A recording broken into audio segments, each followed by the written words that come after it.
buen día. ¿Cómo están?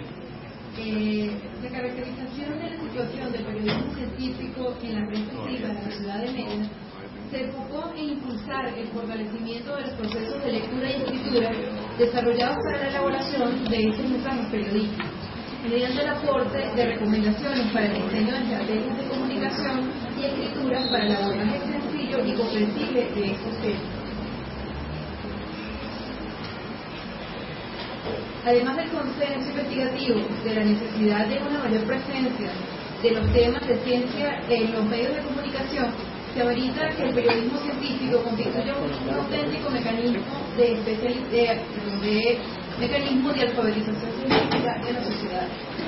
La convocatoria es para el garante de dicha mediación, el periodista científico, a realizar un tratamiento informativo competente para facilitar la comprensión de la importancia de estos temas en la cotidianidad, así como el aprovechamiento de estos contenidos para la toma de decisiones informadas que impulsen el bienestar colectivo.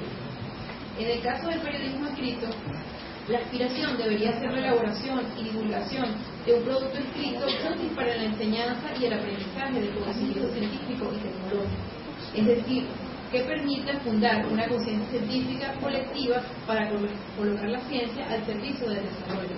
Al comprender el mensaje y apropiarse de estos conocimientos, el ciudadano tendrá fundamentos para la participación mediante el análisis, el aprovechamiento en la solución de problemas cotidianos, la aparición de vocaciones, los aportes en la definición de políticas o financiamientos, y en la aparición de nuevas líneas de investigación, entre otras formas de desarrollo.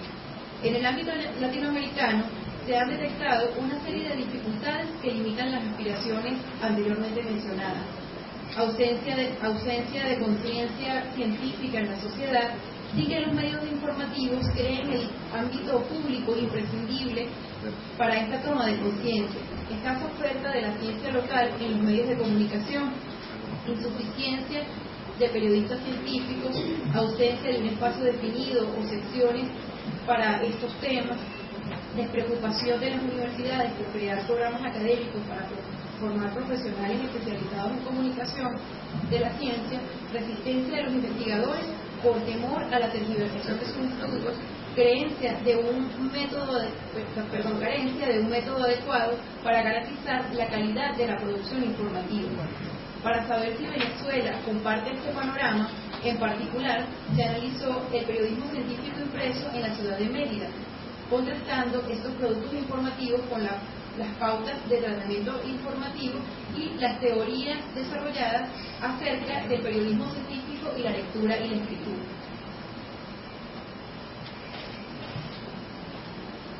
En cuanto a la metodología utilizada, les comento que luego de realizar un archivo monográfico del diario Frontera en el año 2006, se desarrolló el análisis de contenido cualitativo de 360 escritos periodísticos que abordan temas científicos, humanísticos y tecnológicos, los cuales fueron analizados de acuerdo con las siguientes categorías. De manera macro, dos categorías principales que fueron lenguaje periodístico y periodismo científico y palabra escrita. En cuanto al lenguaje periodístico, la primera categoría, tema abordado, arrojó que se privilegia la promoción institucional. En un 52,2% se promueve principalmente la promoción de instituciones relacionadas con ciencia y tecnología, seguido de contenidos inherentes propiamente científicos, en un 39,44%. Entre ellos destacaron TIC, ambientes, astronomía, salud y genética, entre otros, que son temas con amplia aceptación entre los venezolanos y merideños, de acuerdo con lo evidenciado en estudios de percepción previos realizados por el Ministerio de Ciencia y Tecnología principalmente. Solo una pequeña proporción de escritos promueve intereses económicos mediante la publicidad, en un 7% apenas, o temas ajenos al quehacer científico como la neurociencia, en menos de 1%.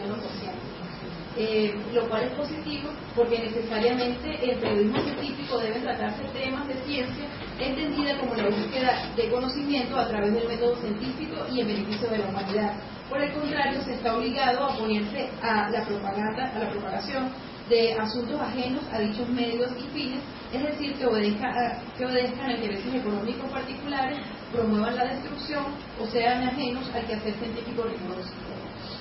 En la segunda categoría tenemos el público al que se dirige. La mayoría de los escritos se dirige a un público ilustrado y con conocimiento científico, es decir, con una formación académica básica o científica. En menor medida se centra la atención en el público no ilustrado, que debería estar en los principales focos de atención de la comunicación de la ciencia. En cuanto a la siguiente categoría, periodistas, se brindan indicios acerca de la necesidad de especialización de periodistas científicos, pues la subcategoría fijo en la cobertura del área aparece desierta. En la agenda del medio explorado no se contempla la cobertura del campo científico, aun cuando en Mérida es uno de los ámbitos informativos más abundantes. La mayor parte de los autores de los trabajos analizados son periodistas institucionales, en un 40%, lo cual coincide con la alta aparición de estos temas. Casi iguales dimensiones ocupan los escritos provenientes de agencias noticiosas, en un 33%, los cuales son casi todos de origen europeo y norteamericano. La siguiente categoría, manejo de la información, se subdivide en 4 subcategorías. Manejo de objetos está dividida en 4 subcategorías. En la primera,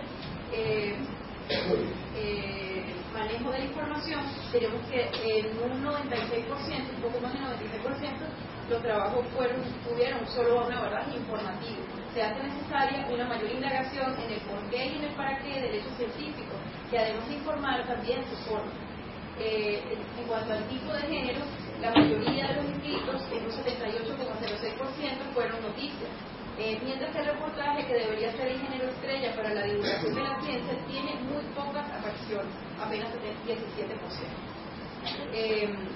La estructura es adecuada en la mayoría de los casos, pero no trasciende del informativo y privilegia el enfoque propagandístico y el lenguaje técnico.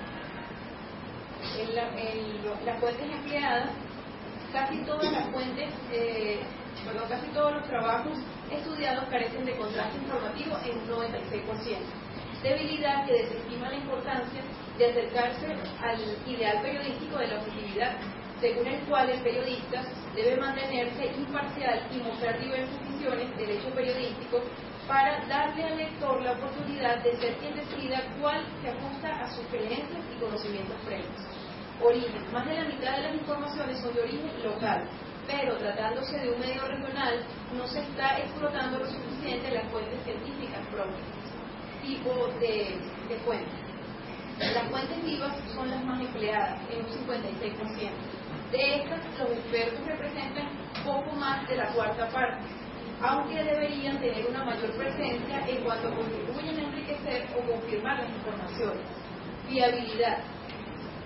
Las fuentes más recurrentes son las regulares, provenientes principalmente del gobierno e instituciones públicas, seguidas de las específicas propiamente de parte de las universidades. Formas de citar. En la mayoría de los escritos estudiados se cita correctamente, pero una parte considerable de los textos no cita ninguna fuente. Y aunque sucede en muy pocos casos, debe hacerse mención de la aparición de un bloque completo de citas sin aportes para ubicar al lector en el contexto en el que fueron emitidas estas declaraciones.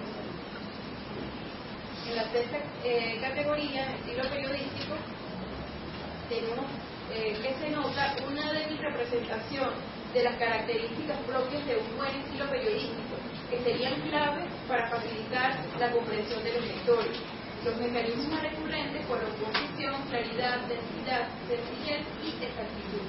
En cuanto al manejo de la información científica, que es la siguiente categoría, la investigación asoma una actividad periodística con dificultades para recontextualizar de acuerdo con lo que nos sugiere Daniel Casal, que sería recontextualizar el lenguaje científico y hacerlo comprensible para la mayoría, dado que en muy bajas proporciones se aprovechan herramientas lingüísticas como explicaciones, descripciones, definiciones y parámetros, que serían claves en esta construcción de un texto comprensible. La siguiente categoría, manejo inadecuado de la información científica. Tenemos que la exploración evidencia un casi total alejamiento de la cotidianidad de los lectores involucrados.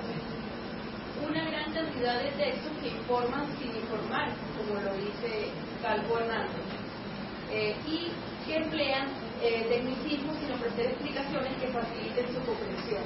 Aparecen en menor medida los prejuicios a favor o en contra de lo planteado, la presentación de la ciencia como ajena a lo humano, la especulación sin la debida argumentación y otros. Estas deficiencias en el tratamiento del discurso científico promueven desconfianza, temor y alejamiento, tanto en los lectores como en las fuentes de información.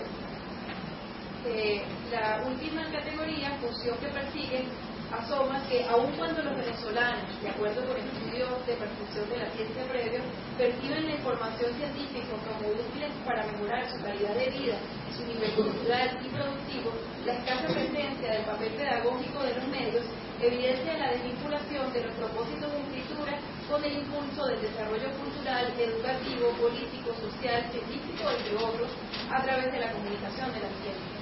En la siguiente tenemos la categoría palabra escrita. En cuanto al análisis de la gramática, favorablemente son mínimos los errores gramaticales encontrados en los textos estudiados, lo cual es útil para favorecer la credibilidad de quien escribe y evitar malos entendidos o distracciones. Y en las funciones, los destinatarios más recurrentes son los que cuentan con información acerca del área o pertenecen a un público especializado, como se había asomado en otra categoría anterior. El principal propósito perseguido es la promoción institucional, que ya lo habíamos mencionado. A nivel contextual, en más de la mitad de los casos no se involucra a los lectores, lo cual es muy limitante para proponer un discurso adecuado a la audiencia y su contexto. Con respecto al contenido, el análisis muestra una escasa profundización de los contenidos en un 82% de los casos, debido a que es propaganda institucional, en su mayoría, falta argumentación, no hay contraste, es muy técnico, no se profundiza, es publicitario, entre otras razones.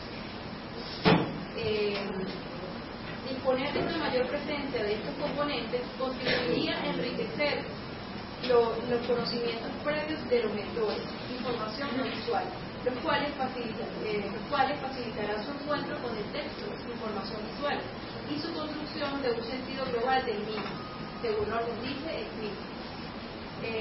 Es decir, la experiencia y saberes del lector serán el terreno en el que adaptará y modificará sus esquemas mentales frente a nuevos conocimientos. Las aportaciones.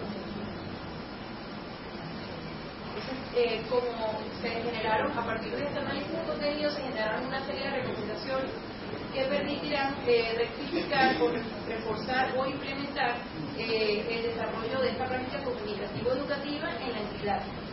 En primer lugar, si bien el medio impreso estudiado es el que mayor cantidad de informaciones científicas publica en el ámbito regional, esta hace apenas un escrito diario, comparándolo con otras publicaciones regionales como los Andes y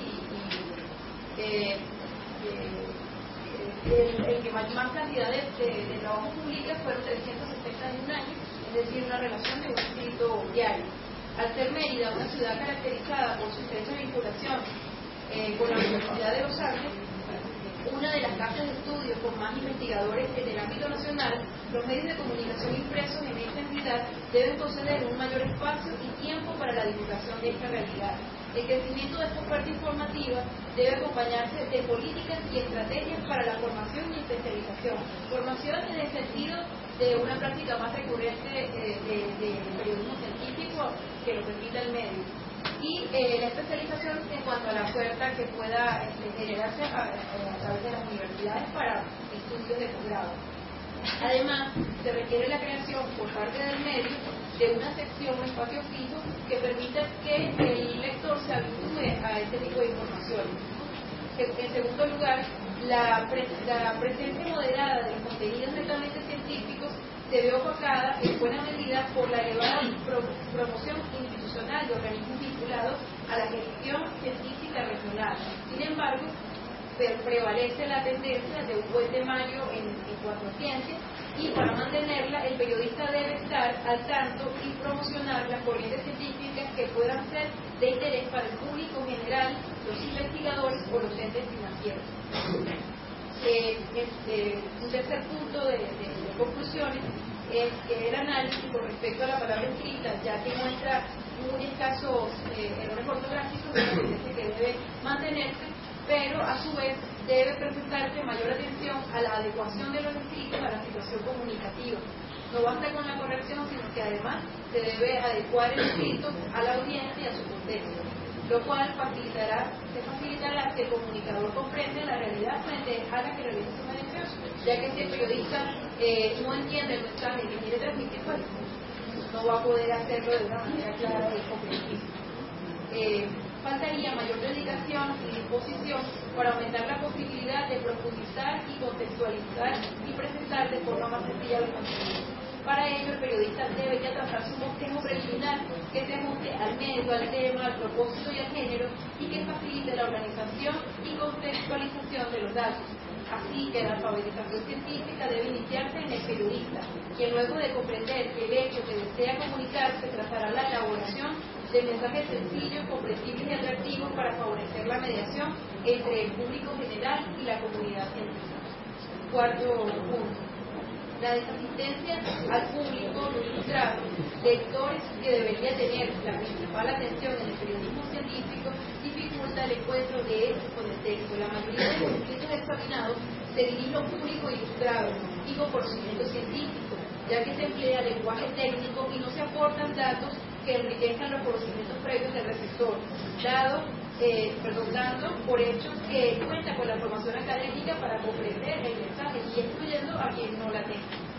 De acuerdo con las exploraciones efectuadas, el medio no dispone de comunicadores permanentes en la cobertura del área, de modo que quienes cubren la cuenta científica lo hacen de forma esporádica y sin especialización, pues ni existe en el país la oferta de estudios de posgrado, ni tienen la oportunidad de aprender a través de la práctica.